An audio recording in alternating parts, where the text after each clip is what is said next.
already know what a brutal Toronto heat wave feels like. But with the global temperature rising, our infamous heat waves will only get hotter, longer, and more deadly.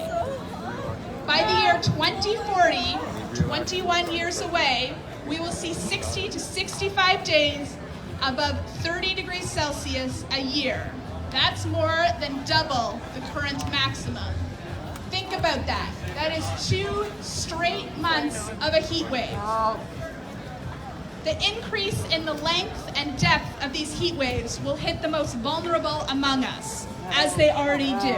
People experiencing homelessness, people living below the poverty line, the marginalized, the racialized, the very old, and the very young will suffer the most. The people lying here right now represent these marginalized individuals who will feel the effects first. But they also represent you, those who go about business as usual, and us, those who are crying out for change. Imagine a heat wave in 2040. The heat has been above 39 degrees for 4 days.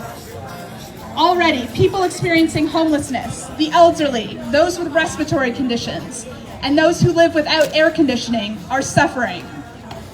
And then, our overstretched electrical grid hits its breaking point, sending most of southwestern Ontario into darkness and unbearable heat.